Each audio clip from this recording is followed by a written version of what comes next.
Avec cette nouvelle astuce VBA Excel, nous allons apprendre à copier ou à déplacer des fichiers sur le disque. Cette technique s'avère importante lorsqu'il s'agit par exemple de réaliser des sauvegardes périodiques de documents importants comme des factures clients. De plus, nous avons déjà appris à déclencher des événements à des heures précises. Sur l'exemple illustré à l'écran, l'utilisateur peut actionner l'une des deux cases à cocher, ce groupe d'options. Il définit ainsi s'il souhaite copier ou déplacer les fichiers qui sont encore à définir. À ce titre, il dispose de deux boutons matérialisés chacun par l'icône d'un dossier. Tous deux ouvrent une boîte de dialogue standard permettant de stipuler un dossier.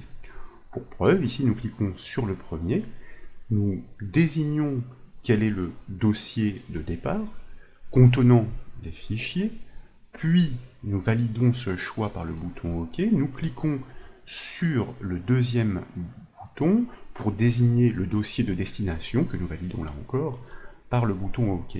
Et donc après les avoir définis, comme vous pouvez le voir, le code VBA procède à la copie ou au déplacement et le résumé est livré dans deux colonnes de couleurs respectives bleu et verte. Nous constaterons le rendu de ces dossiers à l'issue du développement et nous proposons précisément de réaliser ce développement sur un classeur offrant déjà quelques outils. Comme toujours, ce classeur est offert au téléchargement, d'ailleurs sous forme de fichier compressé, depuis le site bombache.fr. Vous le verrez donc, la décompression fournit le classeur, accompagné d'un sous-dossier nommé archives factures. Il abrite effectivement quelques factures au format PDF qu'il va s'agir de sécuriser. Nous pourrons donc revenir sur notre classeur pour constater qu'il y a une feuille qui est fidèle à celle de la présentation, avec ses deux cases à cocher et ses deux boutons. Un clic sur le premier doit donc permettre de désigner le dossier contenant les fichiers à copier ou à déplacer. Ce chemin d'accès doit être sauvegardé juste à côté en cellule fusionnée à partir de C3.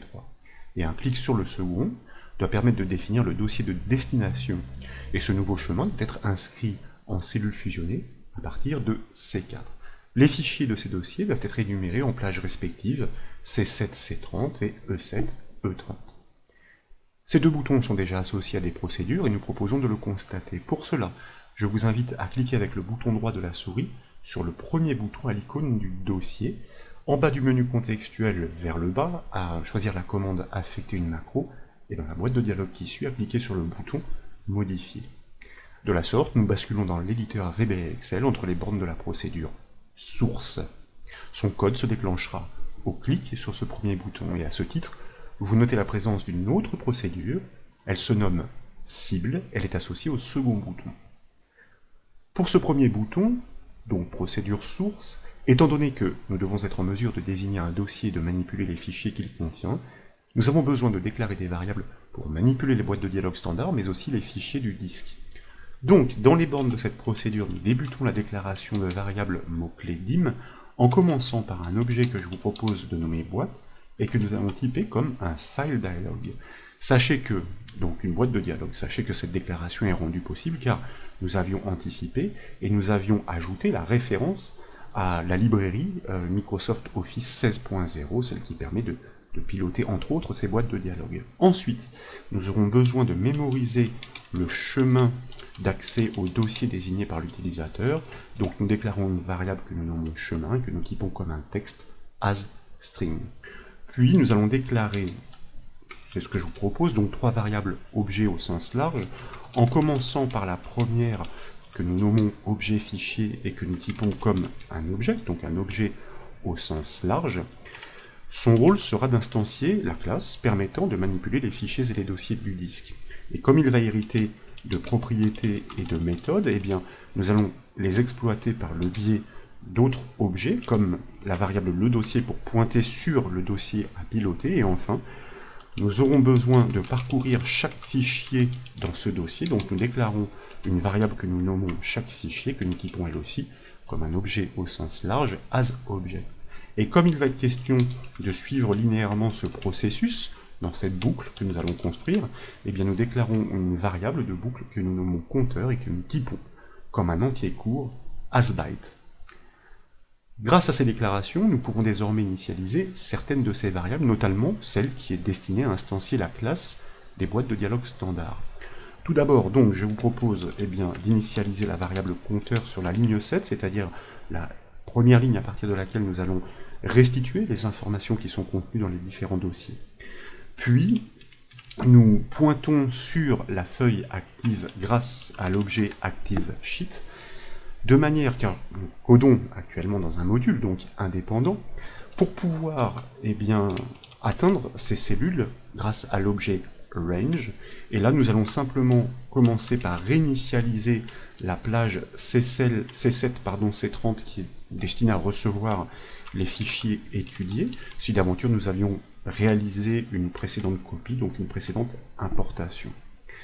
Désormais, nous pouvons initialiser mot-clé set notre objet boîte de manière à instancier cette classe des boîtes de dialogue grâce à l'objet application qui propose la propriété, alors je me trompe dans les lettres que je frappe, la propriété FileDialog qui, selon le paramètre qui lui est passé, permet de piloter l'une ou l'autre boîte de dialogue, celle qui nous intéresse en l'occurrence est celle des dossiers, donc MSO, FileDialog, Folder, Picker, et nous fermons la parenthèse.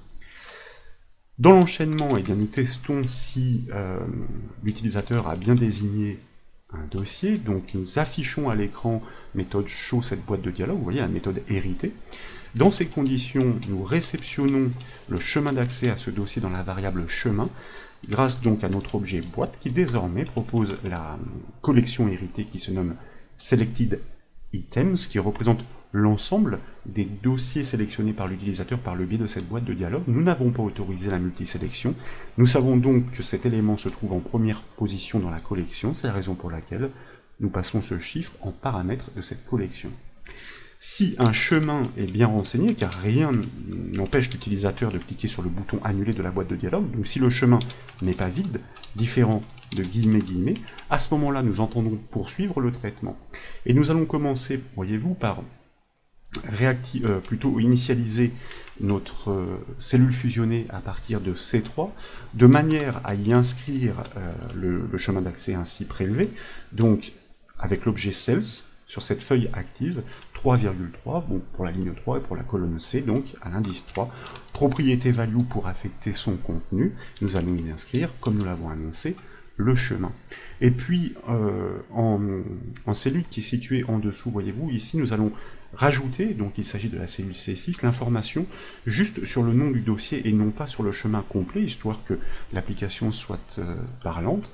Donc, nous allons ici pointer sur la ligne 6, c'est-à-dire sur la cellule d'en-tête, de manière à pouvoir y inscrire de nouveau l'information en préfixe source de points suivi d'un espace, que nous allons concaténer non pas au chemin d'accès, mais au chemin d'accès retravaillé, pour prélever uniquement l'information sur son dossier, le dernier, là, qui est après le dernier anti-slash. Et pour cela, nous allons utiliser la fonction de découpe mid sur notre chemin d'accès. La découpe doit intervenir après la position du dernier anti-slash, et comme vous le savez, c'est la fonction VBA instr rev, donc pour reverse, qui permet de déceler la position de la dernière occurrence cherchée.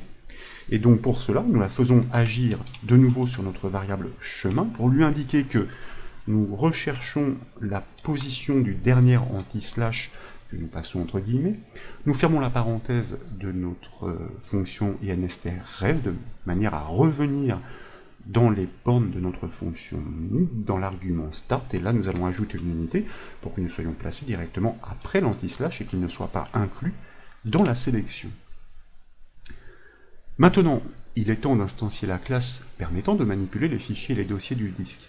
C'est grâce à elle que nous allons pouvoir parcourir tous les éléments présents dans le dossier spécifié par l'utilisateur par le biais de la boîte de dialogue. Donc, à la suite du code de l'instruction conditionnelle, je vous propose de procéder à cette instanciation, naturellement mot-clé 7, sur notre variable objet fichier, de manière à pouvoir, grâce à la presque incontournable fonction createObject, d'instancier cette classe selon le paramètre qui lui est passé, et en l'occurrence, pour les fichiers et les dossiers, elle se nomme scripting file system object. Nous l'avons déjà utilisé à maintes reprises Nous fermons les guillemets, nous fermons la parenthèse.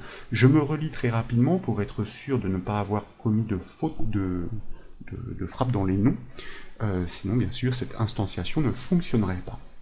Et désormais, nous pouvons instancier notre variable le dossier pour la faire pointer sur, en l'occurrence, le dossier désigné par l'utilisateur, car notre objet fichier, a hérité de propriétés et méthodes pour manipuler ces fichiers et dossiers sur le disque, et en l'occurrence, ici, il s'agit de la méthode getFolder, donc pour prendre possession d'un dossier, et nous lui passons le chemin d'accès en paramètres, comme ceci. Maintenant que le dossier est représenté par un objet VBA, nous pouvons parcourir la collection de ces fichiers en engageant l'objet chaque fichier déclaré à cet effet dans une boucle for-each. Donc toujours à la suite du code, eh bien, nous amorçons cette boucle for-each comme nous l'annoncions sur notre objet chaque fichier que nous devons faire agir dans la collection in des dossiers de ce fichier. Désormais, notre variable le dossier offre la collection files qui représente tout simplement la collection de tous les fichiers contenus dans ce dossier désigné. Tout de suite, nous pensons à bien borner notre boucle for-each avant de poursuivre, et à l'intérieur, c'est-à-dire à chaque passage, nous devons agir sur les cellules de la troisième colonne, colonne C, à partir de la ligne 7, de manière à pouvoir y afficher, si vous voulez, les informations sur les noms des fichiers parcourus. Donc, la ligne en cours eh bien, est précisée par notre variable compteur. Je vous rappelle que nous partons de l'indice 7, toujours en colonne 3, et ici, nous souhaitons y inscrire donc l'information sur le nom du fichier en cours d'analyse, propriété name de notre objet, chaque fichier qui a ainsi été initialisé à la volée dans cette boucle for-each. Bien sûr, il ne faut pas oublier d'incrémenter notre variable compteur pour que, au prochain passage, l'inscription se fasse sur la ligne du dessous. Pour parfaire le développement de cette première procédure, nous devons détruire les objets de programmation qui ne sont plus utilisés. Ainsi, comme vous le savez, nous libérerons proprement la mémoire de l'ordinateur. Donc, à la fin du traitement, c'est-à-dire après l'instruction conditionnelle, nous réinitialisons tout d'abord notre objet boîte à nothing, et puis, donc c'est ainsi que nous le détruisons. Nous allons faire de même pour 3 autres objets, en commençant par l'objet chaque fichier, en poursuivant par l'objet objet fichier, et en terminant par l'objet le dossier. Alors je m'aperçois juste au-dessus, voyez-vous, je fais bien de ne pas respecter la casse, que j'ai commis une erreur de frappe, et je m'en suis rendu compte instantanément, car ma casse n'avait pas été corrigée par l'éditeur, signifiant qu'il ne reconnaissait pas ce nom d'objet. Et bien désormais, je vous propose d'enregistrer les modifications, de basculer sur la feuille Excel pour tester cette première étape, de cliquer sur le premier bouton à l'icône du dossier. Vous voyez que nous sommes redirigés directement au dernier emplacement. Je vais revenir alors, quant à moi, dans le dossier de l'application en cours pour pointer sur le sous-dossier archive facture, choix que je valide avec le bouton OK. Et de retour sur la feuille Excel, vous remarquez que tous les noms de fichiers du dossier ainsi désignés sont effectivement listés en colonne C à partir de la ligne 7. Et dans le même temps, le chemin d'accès au dossier est bien rappelé en cellule fusionnée à partir de C3. Nous devrons maintenant nous attaquer au second bouton. Son code est sensiblement identique puisqu'il est question de désigner un dossier destination. Mais des différences de taille existent néanmoins dans la mesure où nous devons y entreprendre des actions comme la copie ou le déplacement des fichiers issus du premier dossier. Nous proposons tout d'abord d'y répliquer le code VBA que nous venons d'aboutir. Donc nous revenons dans l'éditeur VBA Excel, nous prélevons tout le code de la procédure source pour le coller dans un premier temps dans la procédure cible. Pour entreprendre la copie ou le déplacement des fichiers d'un dossier à un autre, nous devons déclarer des variables les représentant. C'est la raison pour laquelle, dans la partie déclarative ici, pourquoi pas avant la dernière variable, je vous propose de déclarer une première variable que nous nommons dep, et que nous allons typer tout simplement comme un texte, c'est-à-dire asString, puisqu'il va s'agir de stocker le chemin de départ, et puis dans un deuxième temps, le chemin d'arrivée, dans une variable que nous allons nommer fin, et que nous typons elle aussi comme un string. Ensuite, ce n'est plus la plage en colonne C qui doit être réinitialisée de ces potentielles précédentes importations, mais la plage en colonne E pour les fichiers déportés. Nous devons donc adapter l'instruction la mettant en œuvre dans les initialisations. C'est ainsi que nous changeons ici les bornes, plutôt la colonne, ce n'est plus C7 à C30, mais E7 à E30. Maintenant, une fois que le chemin est désigné, nous devons reconstruire les adresses menant à la source et à la cible dans les deux variables que nous avons déclarées à cet effet. Donc, nous allons nous placer tout d'abord, car il y a des adaptations à faire, voyez-vous, sur les deux premières instructions dans l'instruction conditionnelle, le if, puisque ici nous allons récupérer le chemin de destination pour l'inscrire non plus en cellule fusionnée C3, mais en cellule fusionnée C4, ligne 4, colonne 3.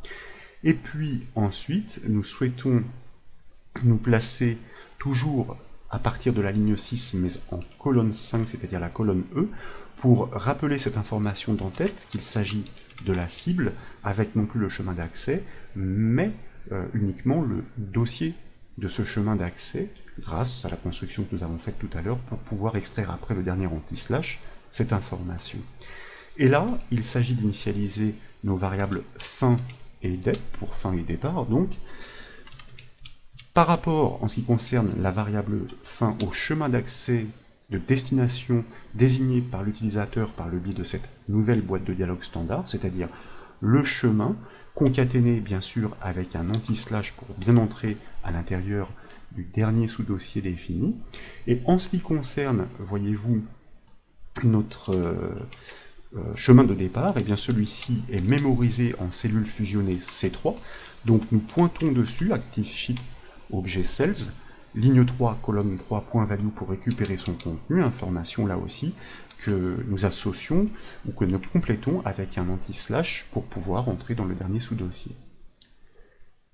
Bien que cette seconde boîte de dialogue permette de désigner un dossier de destination, ce sont bien les fichiers du dossier source que nous devons encore parcourir. En effet, ce sont eux que nous devons copier ou déplacer. Donc, voyez-vous, ici, dans cette initialisation, notamment instanciation de la classe des fichiers et dossiers, et initialisation de notre variable dossier pour pointer sur le bon dossier, il ne s'agit pas du dossier de destination, mais du dossier source. Donc nous récupérons l'information, une fois de plus, qui est stockée en cellule fusionnée C3. Enfin, à chaque passage dans la boucle, c'est désormais un traitement que nous devons entreprendre. Si la première case est cochée sur la feuille, les fichiers du premier dossier doivent être copiés dans le second. Cette première case se nomme d'ailleurs copier. Si la seconde case est cochée sur la feuille, les fichiers du premier dossier doivent être déplacés dans le second, donc ils doivent disparaître du dossier source. Cette seconde case se nomme d'ailleurs déplacer. Ce sont des méthodes héritées par l'objet fichier, ayant instancié la classe des fichiers et dossiers, qui permettent de réaliser ces actions, et nous allons le découvrir.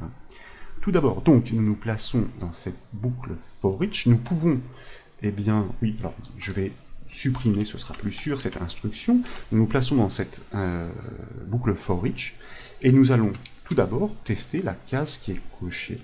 Comme nous sommes dans un module indépendant, nous exploitons notre objet ActiveSheet pour pointer sur la case copier et savoir si sa valeur vaut true. Si elle vaut true, cela signifie qu'elle est bien cochée. Le cas échéant, nous saurons qu'il s'agit de la case déplacée, car il s'agit d'un groupe d'options. Si l'une est cochée, l'autre est naturellement décochée et vice-versa. Ensuite, nous exploitons notre objet fichier avec une méthode héritée qui se nomme copyFile, qui permet, comme son nom l'indique, de copier des fichiers, un fichier, en l'occurrence ici celui qui est en cours d'analyse dans la boucle. Pour cela, nous devons donner en premier paramètre son chemin d'accès complet. Il s'agit du chemin qui est stocké dans la variable dep et que nous complétons avec le nom du fichier en cours d'analyse par notre boucle. Et en deuxième paramètre, nécessairement, nous devons lui donner le chemin d'accès complet dans la destination, c'est-à-dire déjà le chemin qui est mémorisé dans notre variable fin, et nous choisissons de conserver le même nom dans la cible, donc fin, que nous concaténons avec chaque fichier .name. Alors ici, naturellement, ma casse n'a pas été corrigée, ce qui ne poserait pas de souci. VBA comprendrait. Pourquoi? Parce qu'il s'agit d'une classe externe, donc je la corrige à la volée. Et puis nous devons ensuite prélever les informations qui sont issues des cellules en colonne C à partir de la ligne 7 pour les greffer en colonne E, donc en fonction de l'indice qui est en cours, variable compteur, donc en colonne E, de manière à restituer les informations des fichiers qui ont été déplacés ou copiés. Donc nous réalisons une égalité avec les informations qui sont contenues en colonne C et qui suivent le processus grâce à cette variable compteur. Le cas échéant, nous ne devons donc pas copier ces fichiers, car c'est la seconde case qui est cochée, nous devons les déplacer.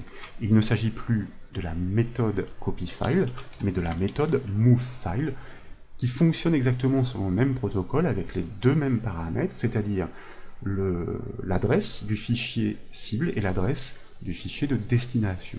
Et là, une fois de plus, eh bien, nous allons récupérer les informations qui sont présentes en colonne C à partir de la ligne 7 pour les greffer en colonne E, de manière à bien montrer que nous les avons déplacés, mais de fait, eh bien, nous allons réinitialiser les informations qui sont présentes en colonne C à partir de la ligne 7 en les effaçant pour bien montrer que nous avons déplacé les fichiers. Nous vérifierons ensuite dans le dossier cible. Je vous propose d'enregistrer les modifications, de revenir sur la feuille Excel, de cliquer désormais, alors vous voyez que là nous sommes calés sur la deuxième case. Nous allons cocher d'abord la première case, histoire de réaliser une copie, ensuite nous cliquons sur le second bouton à l'icône d'un dossier. Ici je vous propose de créer dans notre dossier de travail un nouveau sous-dossier, comme pourquoi pas sauvegarde, que nous validons et dans lequel nous entrons,